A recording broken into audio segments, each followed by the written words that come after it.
Vamos a titular esta serie El poder que detiene al anticristo. El poder que detiene al anticristo. ¿Qué quiero decir con esto? Bueno, dentro del cristianismo han habido varias controversias, especulaciones, hipótesis, etcétera, etcétera, respecto al orden de las profecías. Y esta es la razón por la cual dentro del cristianismo escuchamos palabras como pretribulacionismo, posttribulacionismo, amilianismo, postmilianismo, etcétera, etcétera. ¿Qué quiero decir con esto? Bueno, cuando decimos pretribulacionismo, está dándonos a entender este término que antes de la tribulación va a venir el arrebatamiento de la iglesia. En este caso, ¿verdad? Nosotros formamos parte de esta área de la escatología. Creo firmemente, como lo quiero demostrar a través de las Sagradas Escrituras, de que la iglesia no va a atravesar la gran tribulación. Por eso se llama pre significa antes tribulacionismo, antes de la tribulación. Cuando hablamos del post-tribulacionismo, hablamos de personas o cristianos que creen que es hasta la segunda venida de Jesucristo, junto con el arrebatamiento, que se llevan a cabo estos dos eventos. O sea, en la segunda venida de Jesucristo viene el arrebatamiento y al mismo tiempo Él desciende del cielo. Lo cual pues ya es muy, pero muy difícil de sostener. Y luego tenemos el amilianismo, cristianos que creen que ya todas las profecías se cumplieron, que todo sucedió en el año 70 después de Cristo, que las profecías del Apocalipsis también ya se han cumplido, que la semana 70 de Daniel ya se ha cumplido. Y entonces vemos estas diferentes posturas o perspectivas que existen, y esto es debido a que estamos ni más ni menos analizando, profundizando, escudriñando, penetrando en la mente de Dios. La Biblia es la mente de Dios revelada. Y claro que no creo que haya ni siquiera un 5 o un 10% que podamos encontrar de la mente de Dios, dada nuestra finitud y nuestra limitación intelectual y también de comprensión. El apóstol Pablo escribió que todavía estamos mirando a través de como un espejo.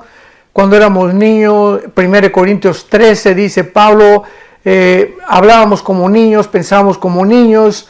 Cuando vamos creciendo, vamos desarrollando nuestra capacidad de comprensión. Y cuando ya llegamos a la edad adulta, pues ya tenemos un poquito más de madurez para poder percibir las cosas que nos rodean, entender cosas que no entendíamos ni en la infancia ni en la juventud. Y es exactamente igual con la vida cristiana. La vida cristiana tiene etapas, o sea, un recién convertido no puede entender el libro Apocalipsis, ni Ezequiel, ni Daniel. Tiene que comenzar con la leche, igual que un recién nacido. Un bebé recién nacido no le puedes dar jamón, no le puedes dar una chuleta de puerco, ¿verdad? Porque se empacharía, se atragantaría, pero cuando va creciendo, después de un año de la leche de la mamá, ya brinca alimentos un poquito sólidos, que el gerbercito, que el jamoncito picado, y así el bebé, la naturaleza humana se va adaptando al alimento de acuerdo al crecimiento. Es exactamente igual en la vida espiritual. Dice el apóstol Pedro que crezcamos y deseemos la leche espiritual, que es la Biblia, como niños recién nacidos, para que crezcamos para salvación. Muy bien.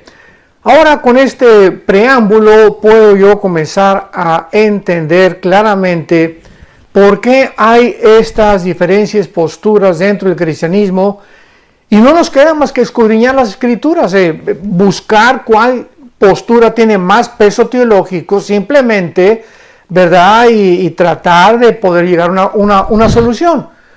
¿Por qué creo esto? Porque no puede haber dos verdades. No puede haber tres verdades, o sea, algo tiene que ser, o una postura tiene que ser la real.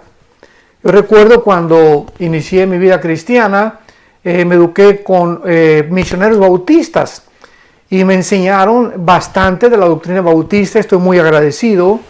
Después estuve con hermanos pentecostales. Los hermanos bautistas, vivíamos en Acapulco, se fueron y comencé yo a recibir la doctrina pentecostal. Que todos desde luego somos hermanos en Cristo, ¿no? Pero la postura pentecostal tiene su perspectiva del bautismo del Espíritu Santo, de los dones espirituales, y después de los bautistas y los pentecostales, yo veo detrás de todo esto la mano de Dios. Para que yo pudiera ver el panorama de la mayor parte de las denominaciones, posturas de hermanos, y poder darme cuenta que yo tenía que llegar a un momento en el que tenía que decidir con cuál doctrina me iba a quedar, qué doctrina iba a enseñar, pero con convicción. Porque cuando predicamos la palabra, tiene que ser predicada con autoridad y con convicción. Y pues en tercer lugar estuve con los presbiterianos. Estudié la famosa teología de la Reforma, el calvinismo, el hipercalvinismo, la doctrina de la predestinación, de la depravación humana, la expiación limitada. Bueno, todo lo que enseña la famosa doctrina o teología de la Reforma. Y finalmente, pues yo tenía que encontrar un equilibrio. Fue lo que yo le pedí al Espíritu Santo, dame un equilibrio, Señor, ¿verdad? Porque todos mis hermanos tienen diferentes perspectivas, y esto es bueno porque así dependemos unos de otros. O sea, no nos vamos a tachar de herejes, ni mucho menos, simplemente son enfoques diferentes por causa de falta de muchas piezas del rompecabezas en la Biblia que no hemos encontrado, y otras veces por falta de estudio profundo de la palabra de Dios. Así que pues yo anhelo, ¿verdad?, que todos ustedes que nos escuchan y que ven estos videos y están aprendiendo de la Biblia, tú juzgues por ti mismo, después de analizar las evidencias que podamos presentar, realmente cómo pueden tener cabida dentro de tu alma, dentro de tu entendimiento, para que puedas trazar bien la palabra de verdad. Vamos a ver la primera y la segunda carta a los tesalonicenses, principalmente para examinar lo que el título de esta serie le he llamado el poder que detiene al anticristo. O sea, vamos a descubrir en estas dos cartas que el apóstol Pablo fue usado por Dios para una gran conversión de un gran número de residentes en la ciudad griega de Tesalónica. Pero no solo Pablo les enseñó las doctrinas principales de la salvación, sino que también les enseñó claramente y puso un orden. Y este orden es el que quiero seguir, porque nos va a demostrar claramente, pero así claramente, yo no encontraría ya otra forma de poder discutir estas doctrinas más que siguiendo el orden que el apóstol Pablo en su primera carta y en su segunda carta establece escatológicamente del rapto o del arrebatamiento de la iglesia, de la gran tribulación, de la aparición del anticristo y de la segunda venida de Jesucristo. Entonces es importante ver esta cronología, porque nos lleva a una conclusión que es a la que particularmente yo he llegado y a la que pienso que muchos de ustedes también honestamente van a llegar. Entonces el apóstol Pablo no solamente les enseñó las doctrinas a estos cristianos de la ciudad de Tesalónica, repito, era una ciudad griega, sino que también les enseñó el rapto, la aparición del anticristo, la gran tribulación y la segunda venida de Jesucristo. Pablo tuvo que salir de Tesalónica por la gran persecución que esta iglesia experimentó. Y más tarde les escribe, cuando ya se va a estas dos cartas, explicándoles claramente los dos aspectos de estos dos gran eventos. Repito, en estas dos cartas, Pablo tenía, guiado por el Espíritu Santo, que enseñarles los dos principales aspectos de estos dos eventos, del arrebatamiento de la iglesia y de la aparición del anticristo o la gran tribulación. Primero les menciona lo que se conoce como la manifestación gloriosa y la aparición maravillosa de Jesucristo nuestro Señor cuando viene por nosotros, cuando viene Jesucristo en el aire y nos saca del mundo. Por eso se le llama arrebatamiento, o sea, harpazo en la palabra griega, que significa literalmente ser sacado súbitamente o ser arrebatado con fuerza, y del latín raptarus. Por eso son sinónimos, se puede usar rapto o se puede usar arrebatamiento. Y esto es no solamente una experiencia que tal vez seamos nosotros, esta generación que estamos viviendo, los que no vamos a experimentar lo que significa morir. O sea, esta doctrina del rapto, como lo vamos a ver, era un misterio. En el Antiguo Testamento no está. En los evangelios no la encontramos tampoco. Fue algo que Dios apartó de una forma soberana para enseñársela a un solo hombre. No se le enseñó a Juan, ni a Santiago, ni a Mateo, ni a Marcos, ni a Pedro. Se le enseñó al apóstol Pablo. Esto nos muestra que Dios es soberano en cuanto a muchos secretos que Él tiene.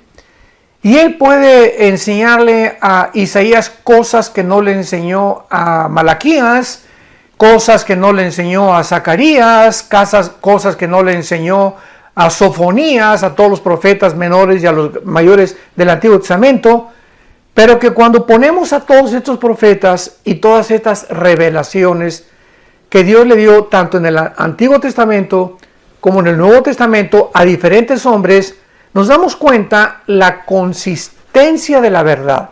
O sea, ninguno de ellos se contradecía. Muchas cosas parecen que se contradecían, pero cuando las ponemos ya juntas, como dice el Salmo 119, la suma, la unión de tu palabra es la verdad.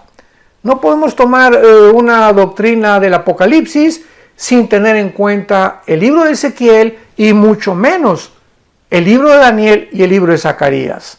No podemos tomar los evangelios sin corroborar Mateo con Lucas, con Marcos, con Juan, etcétera, etcétera. Y aunque los cuatro evangelistas, Mateo, Marcos, Lucas y Juan, escriben de diferente forma, viendo de diferentes aspectos la vida y ministerio terrenal de Jesucristo, todos escriben cosas diferentes, pero muchas de ellas coinciden aun cuando usan un lenguaje diferente.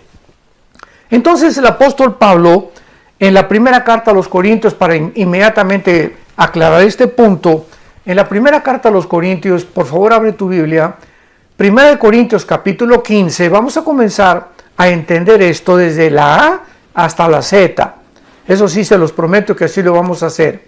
En 1 Corintios 15, versículo 51, el apóstol Pablo nos dice lo siguiente: he aquí les digo un misterio, o sea, nos va a revelar Pablo a un secreto, y un misterio significa algo que no estaba revelado en el Antiguo Testamento, algo desconocido antes de él, que tampoco estaba revelado en los evangelios. Entonces, por eso Pablo comienza diciéndonos: les voy a dar a conocer un misterio, algo que estaba escondido, pero que ya no es escondido. Dios me lo reveló a mí. Lo escondió en el Antiguo Testamento, lo escondió en los evangelios, pero al Espíritu Santo le agradó revelármelo a mí. Muy bien. ¿Cuál es este secreto? ¿Cuál es este misterio que Pablo nos quiere revelar? Y dice a continuación que no todos vamos a morir. O sea, que no todos dormiremos, pero todos seremos transformados. Eso es una revelación que no existía en el Antiguo Testamento. En el Antiguo Testamento, Isaías, muchos profetas hablaron de la resurrección de los muertos, pero nadie sabía que iba a haber una generación, en este caso en el cuerpo de Cristo, que somos la iglesia, los cristianos, que no íbamos a morir. ¡Qué tremenda revelación! ¡Qué tremenda y maravillosa esperanza, que va a haber un grupo de cristianos que no vamos a saber qué es morir. Me incluyo porque le pido a Dios que podamos tener ese privilegio, esta generación que estamos viviendo, que no seamos nosotros la generación de la cual está hablando Pablo, que de repente vamos a desaparecer y estaremos en un cerrar de ojos, en el aire, en la presencia del Hijo de Dios, de Jesucristo. Entonces dice Pablo, no todos vamos a dormir, pero todos seremos transformados. La palabra dormir no significa una existencia inconsciente. Esto es muy importante. La palabra dormir se refiere al cuerpo físico siempre en la Biblia. Dormir es el cuerpo. Pero la Biblia nos habla claramente, sin ningún lugar a dudas, que en el momento de la muerte, como en Génesis 35, etcétera, etcétera, sale de nuestro cuerpo el alma y el espíritu. En el momento de la muerte, tu alma y tu espíritu, mi alma y mi espíritu, sale inmediatamente del cuerpo y nos vamos, ¿verdad?, a la presencia de Dios, o los que no son cristianos, su alma y su espíritu salen para bajar al Sheol, que en el Nuevo Testamento se tradujo Hades, que es una transliteración del hebreo al griego. La palabra Sheol en el Antiguo Testamento se usó para el lugar, no de la tumba, porque claramente nos muestra el Antiguo Testamento que en el Sheol las gentes estaban conscientes, tenían una existencia consciente. Muere Abraham y le dice Dios,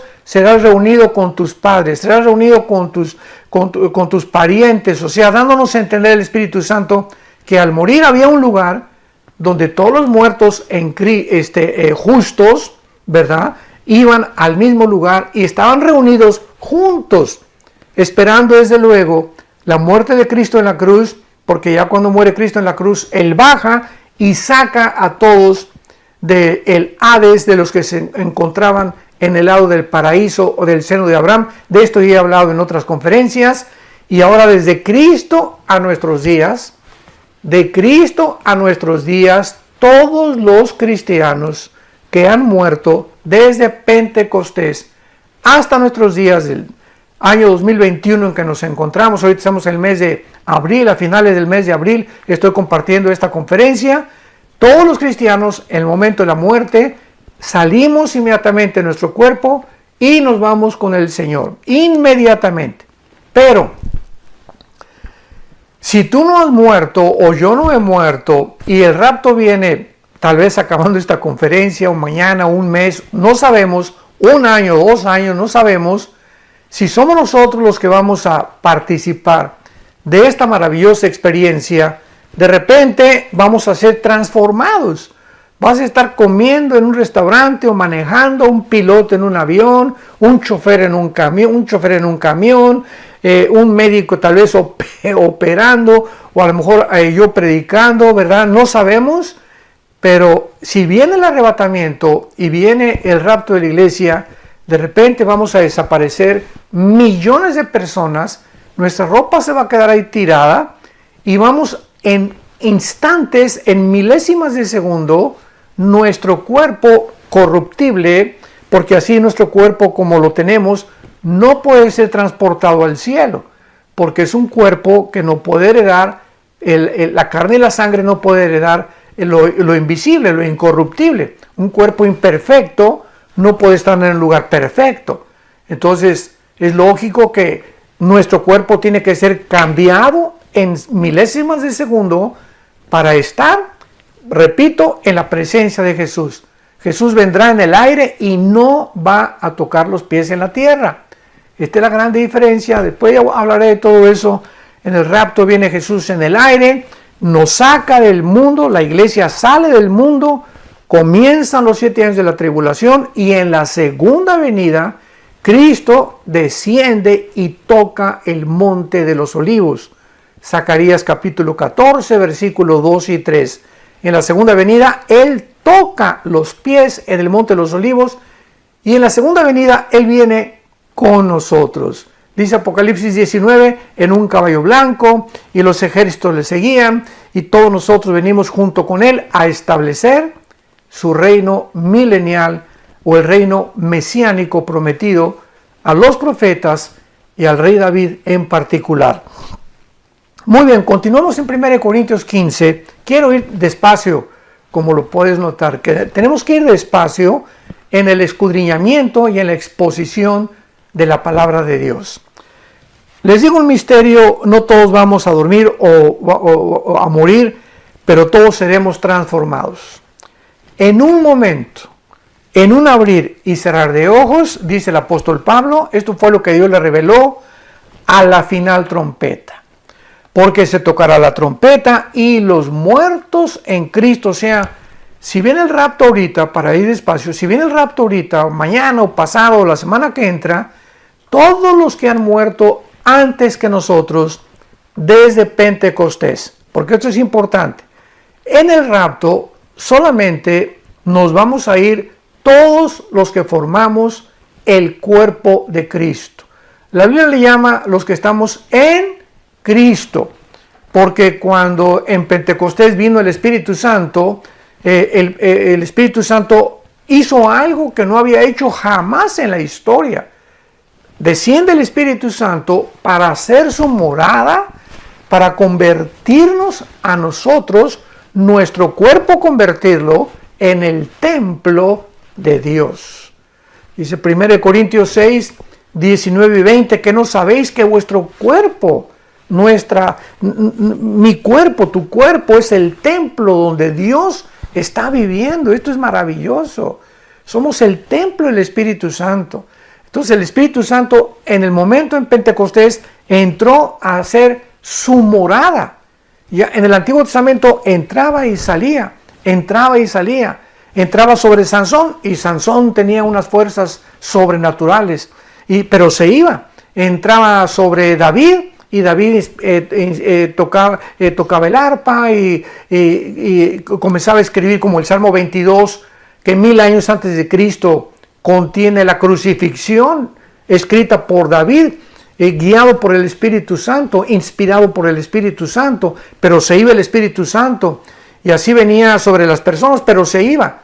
Pero desde Pentecostés, que fueron 50 días después, porque la palabra Pentecostés significa 50 en el griego, entonces 50 días después de que Cristo muere, el Espíritu Santo viene sobre un grupo de personas llamados los cristianos, o también se les llamaba los del camino. Y el Espíritu Santo ya muere en nosotros. El Espíritu Santo nos bautiza. Esto significa nos identifica, nos amalga, es un amalgamiento. El bautismo del Espíritu Santo no viene después de que te hayas convertido.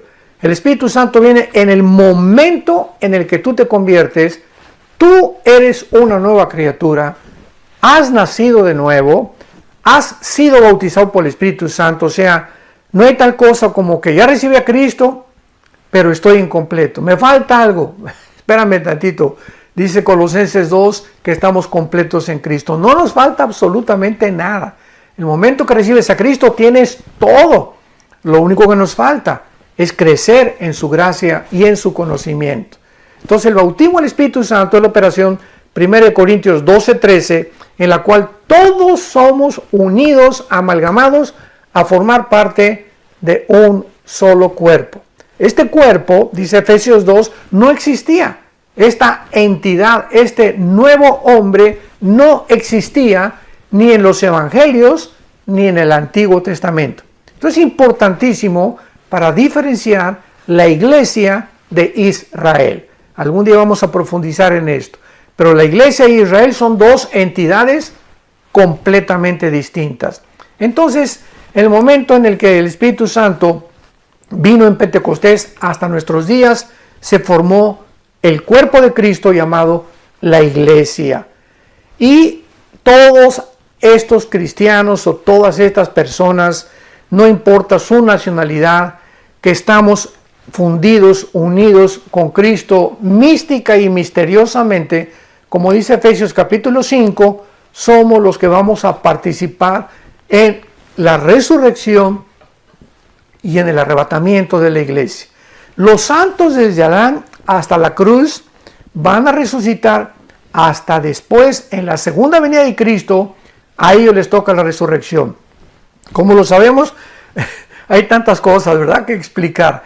Pero en 1 Corintios 15 claramente dice la Biblia en el versículo 22, porque así como en Adán todos mueren, también en Cristo todos serán vivificados. Pero fíjense lo que dice claramente, esto es importantísimo. Pero cada uno en su debido orden. O sea, hay un orden para la resurrección. Los primeros que van a resucitar, los que siguen, los terceros, etcétera, etcétera. Porque primero se le llama la resurrección de todos los justos y los últimos en resucitar, Apocalipsis 20 del 11 al 15, serán todos aquellos que rechazaron a Cristo y todos aquellos que se rebelaron habiendo tenido un pleno conocimiento de la palabra de Dios.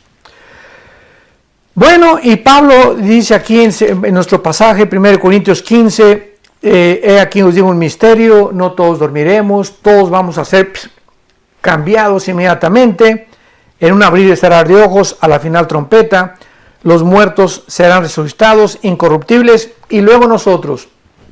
Si Cristo viene, os repito, mañana, ahorita, una semana, todos los muertos antes que nosotros van a resucitar primero. Y ya que resuciten ellos, nos vamos nosotros, seremos transformados, y en el aire seguimos y nos unimos junto con ellos para recibir al Señor Jesucristo en los cielos. Los muertos resucitarán con nuevos cuerpos y nosotros, como no morimos, vamos a ser transformados inmediatamente. No vamos a saber lo que es morir. No vamos a experimentar pasar por el túnel de la vida, o lo como el rey David le llamaba, el camino que seguimos todos los hombres. Así le llamaba David a la muerte, el camino de todos los hombres. Porque está establecido los hombres que muramos una sola vez. Y después de nuestra muerte no hay limbo, no hay purgatorio, no hay segunda oportunidad, no hay tercera oportunidad. Una vez que tú mueres y una vez que yo muero, morimos porque hemos decidido en esta vida el lugar donde vamos a querer pasar la eternidad. Por lo cual, cuando oyes estas palabras, no te endurezcas, y si tú no tienes a Cristo, aprovecha para que, si no sabes, mañana o pasado, ninguno tenemos la seguridad cuando vamos a morir, que le entregues tu vida al Señor Jesucristo. Y finalmente dice aquí el apóstol Pablo en la primera carta a los Corintios, porque es necesario que esto corruptible se vista de incorrupción, o sea, es necesario que nuestro cuerpo sea transformado, porque, repito, no podemos subir con este cuerpo al cielo. Es un lugar perfecto y necesitamos un cuerpo perfecto para vivir en un lugar perfecto. Es necesario que esto corruptible, o sea, corruptible, esto que se echa a perder, nuestro cuerpo, ¿verdad?, está corrompiéndose todos los días, millones de células mueren todos los días, hay una descomposición continua, no solamente de nosotros, sino del universo entero, y esto mortal se vista de inmortalidad. Bueno, entonces el apóstol Pablo claramente explica, ¿verdad?, aquí en su primera carta a los Corintios, capítulo 15, lo que es el arrebatamiento de la iglesia. ¿Cuál es el fenómeno que va a suceder o cómo se va a llevar a cabo esta maravillosa experiencia que vamos nosotros a experimentar? Y en segundo lugar, en su primera carta a los tesalonicenses, ahora sí ya vamos a adentrarnos un poco más profundamente en estas dos cartas, pero repito, siempre me ha gustado, me encanta enseñar la palabra de Dios, pero la palabra de Dios tiene que ser enseñada expositivamente, tenemos que ir de una forma sistemática, y esto es muy importante para poder absorber, digerir, ahora sí que masticar y no atragantarnos claramente las enseñanzas del Espíritu Santo, pero más que nada tener hambre. Si tú me escuchas y eres un cristiano que tienes hambre, que te apasiona oír, que quieres saber, etcétera, etcétera, y además que algún día te puede Dios llamar para que tú también enseñes esto a tus hijos, a tus padres, a tu novia, a tu novio, no sé, Dios te va a iluminar, porque necesitamos tener esa pasión de no solamente comer la palabra y enriquecer nuestro entendimiento y nuestro conocimiento de Dios, sino que Dios nos da para que nosotros demos. Nunca Dios nos da nada para que lo guardemos para nosotros. Dios le dijo a Abraham, te bendigo para que tú bendigas a los demás. Dios me da dinero para yo bendecir a los demás. Me dio talentos para bendecir con mis talentos a los demás. Me da el don de la música, yo no lo tengo desde luego, para que tú con la música bendigas y sirvas a Dios. No hay nada. Dios te da casas, Dios te da propiedades, Dios te da todo para que no necesariamente que tengas que vender todo, pero simplemente, ¿verdad?, para que entiendas que somos administradores de la gracia de Dios. Como dice 1 Corintios capítulo 4 el apóstol Pablo. Somos administradores, nada más. Nada de lo que tenemos. Nada, cero de lo que tenemos es nuestro. Todo lo hemos recibido por gracia. Muy bien. Ahora en la primera carta a los Tesalonicenses capítulo 4, versículo 13 en adelante, el apóstol Pablo ya con mucho más detalle ya explica más o menos el mecanismo de lo que es el arrebatamiento de la iglesia y demostrando claramente en el próximo capítulo, el capítulo 5 de su primera carta, la diferencia entre el arrebatamiento y el día del Señor. O sea, los 7 años de la tribulación que se definen con la palabra o con el término el día del Señor, y 4 veces en el Nuevo Testamento se menciona esta frase, el día del Señor, y las 4 veces se refiere a los 7 años de la tribulación, al tiempo de la ira o al día de Jehová del Antiguo Testamento. Y Pablo dice así, Primera de Tesalonicenses capítulo 4, versículo 15, por lo cual decimos esto en palabra del Señor. Es Cristo el que le enseñó esto al apóstol Pablo. Como lo vimos ya, fue una revelación dada a él. Por eso dice en palabra del Señor. No son palabras mías, son palabras del Señor, dice Pablo.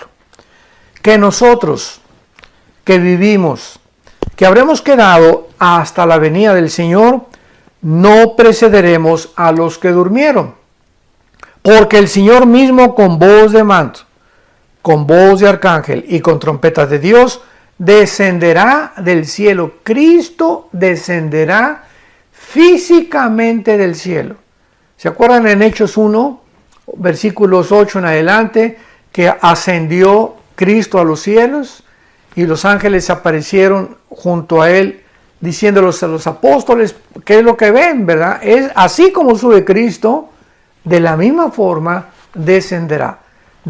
Imaginémonos esto, en el arrebatamiento va a descender del cielo, se va a detener a la mitad del cielo porque nadie lo va a ver más que nosotros, los que seamos arrebatados, y él, así como resucitó con su cuerpo glorificado, nos uniremos con él en el cielo para irnos con él en el cielo, y mientras pasan los 7 años de la tribulación aquí en el mundo, estaremos en el cielo en lo que se llama el tribunal de Cristo.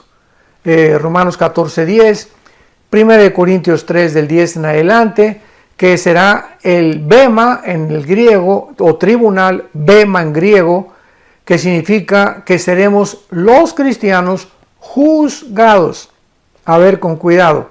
Los cristianos, cuando muramos, vamos a ser juzgados, no por la salvación, porque la salvación no la podemos perder. Ya nuestra salvación fue conquistada, ganada en la muerte de Cristo. Él nos dio la salvación que tenemos, una salvación que no es nuestra, que nos es imputada por gracia, y que gracias al sacrificio de Cristo, tú y yo podemos reunirnos con Él en algún día. Entonces nuestra salvación, ¿verdad?, no tiene que ver ya en el tribunal de Cristo, en el bema, con B grande, bema en el griego de Cristo. Repito, Romanos 14:10, 1 Corintios 3 del 10 en adelante. Entonces ahí en el juicio de Cristo, en el tribunal de Cristo, vamos a ser juzgados por nuestras obras. 2 Corintios 5:10, Cada quien Dios le dará lo que hicimos siendo cristianos, porque nuestra vida al ser cristianos fue borrada completamente. No hay nada de antes de ser cristianos que Dios nos va a sacar o a acusar, porque el que está en Cristo, nueva criatura es. 2 Corintios 5:17, somos una nueva creación. El que está en Cristo es una nueva creación. Las cosas viejas pasaron, todas son hechas nuevas.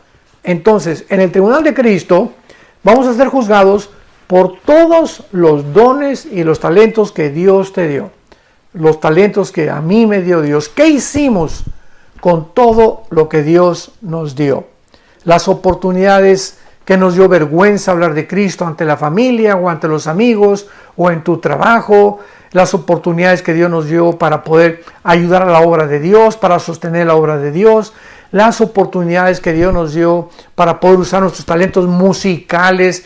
A lo mejor tú sabes tocar la guitarra o la batería o la trompeta o estudiaste música, el piano y nunca te has acercado en tu iglesia a decirle al pastor o al coordinador de la alabanza: hermano, tengo libres el domingo 2 horas, quiero cooperar con tocar con la alabanza, etcétera, etcétera. En fin, Dios nos va a juzgar conforme a eso. Y muchos cristianos, dice 1 Corintios 3 del 10 en adelante, muchos cristianos serán avergonzados porque casi ni fruto llevaron.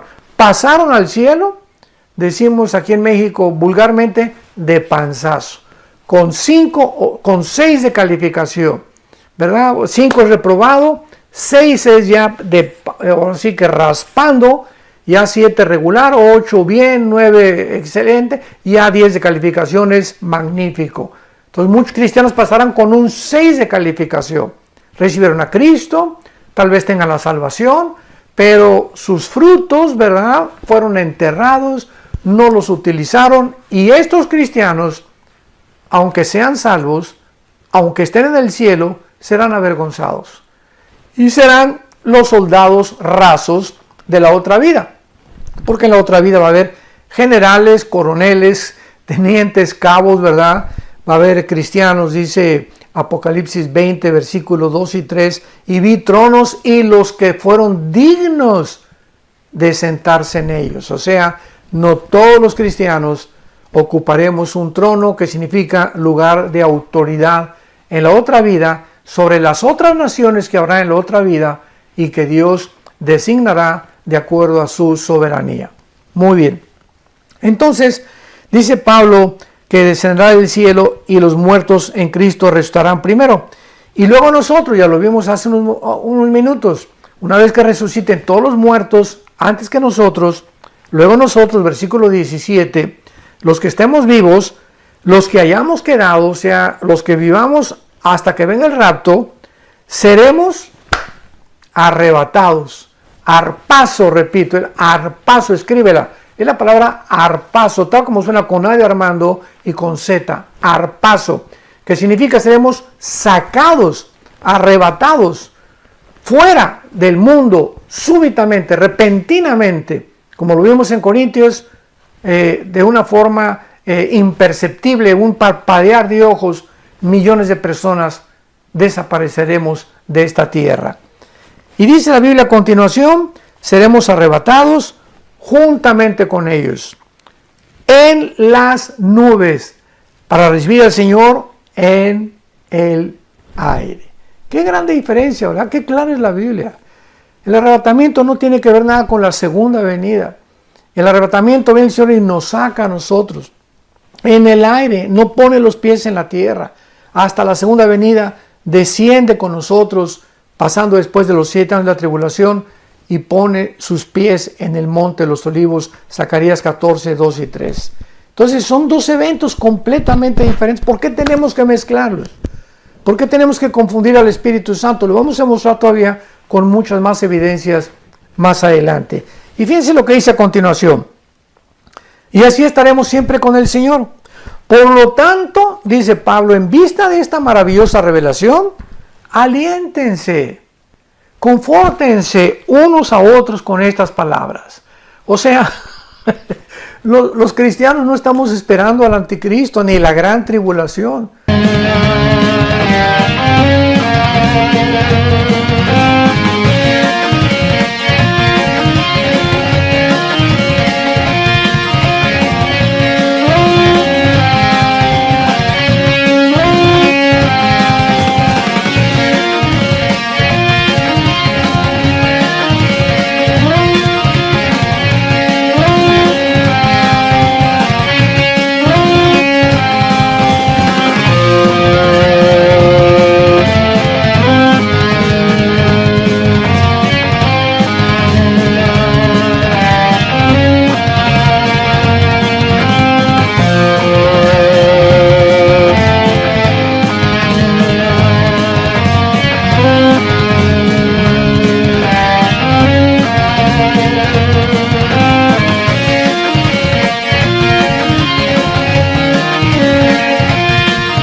oye, si yo supiera que voy a pasar la gran tribulación, pues realmente no me dejaría dormir, ¿verdad? ¿Y qué va a pasar? Y con mis hijos, y no vamos a comer, y vamos a ser, etcétera, etcétera, perseguidos. Y no es esta esperanza la que la Biblia nos da. La Biblia nos da una esperanza gloriosa, maravillosa, la manifestación y aparición gloriosa de Jesucristo, dice Tito capítulo 2, versículo 10, de Jesucristo en el aire para llevarnos con Él. Y este es el aliento que tenemos, que ya nos vamos. Ya no sabemos, pero ya se oye la voz del novio en el aire. Ya los cascos del Apocalipsis se escuchan en el cielo. Ya nos encontramos en la orillita. Estamos ya en el vértice, ¿verdad? Completamente ya de salir de este mundo y de que se acabe todo y de poder ver ya finalmente a Jesucristo y ya jamás enfermarnos, ni sufrir, ni llorar, ni lamentarnos, ni preocuparnos, ni estresarnos, ni nada, porque nuestras lágrimas serán limpias y serán secadas y descansaremos en el Señor y sabremos que valió la pena haber confiado en el Hijo de Dios en la cortita vida que tenemos en este mundo. Muy bien. Y para terminar, el capítulo 5 de Tesalonicenses, que podremos ya ver con muchísima más calma en la próxima conferencia. Vamos a ver en el capítulo 5 de la primera carta de los Tesalonicenses. Simplemente les hago un breve bosquejo. Dice Pablo: pero acerca de los tiempos, o sea, ya nos habló del rapto. Sigamos este orden, recordemos. Ahora dice Pablo: acerca de los tiempos y de las ocasiones, no tienen, hermano, necesidad que yo les escriba, o sea, no tiene necesidad que yo les diga el orden de los tiempos. Los tesalonicenses, de alguna manera, ya estaban conscientes de qué forma esto iba a suceder, pero seguían confundidos. Así como nosotros. Tenemos la Biblia aquí delante de nosotros. Las cartas de Pablo, ya está completa la Biblia, y en el mundo cristiano sigue la confusión. ¿Qué si el cristiano va a ir al rapto? Otros hasta se han atrevido a negar que existe el rapto. Otros que vamos a pasar la tribulación, otros que al final de la tribulación, otros que después del milenio, otros que no va a existir el milenio. Es increíble que no hemos cambiado después de 2000 años. La misma confusión que tenían la iglesia tesalónica y los corintios la tenemos nosotros en el siglo XXI. Y todo esto porque no escudriñamos las escrituras como debe ser. Es todo. Porque Dios no nos ha dado un espíritu de confusión. Dios no es un Dios de confusión. Le dijo a los corintios. Dios es un Dios de orden. En todo hay un orden en lo que hace Dios. Y cuando nos adentramos en este orden, podemos entender, poniendo en orden la A, la B, la C, la D, etcétera, etcétera, en el archivero, entonces tenemos una clara comprensión. Pero si yo tengo un archivero donde la B está en la A y la A está en la C, pues entonces no puedo encontrar rápidamente las cosas que busco, porque hay un desorden en mi archivero mental. Entonces Dios quiere que podamos ya poner en orden nuestra mente, y es necesario, repito, es necesario escudriñar las escrituras diligentemente, perseverantemente en oración. Pedirle a Dios compasión: Señor, quiero conocer la verdad, quiero seguirte con todo mi corazón, pero no solamente, repito, para conocerte, sino para poder compartir el glorioso evangelio de las buenas noticias que Jesucristo nos vino a traer al mundo, que tú estabas, Señor, en Él, reconciliándonos en la cruz, perdonándonos nuestros pecados, no tomando en cuenta todas las maldades que hicimos.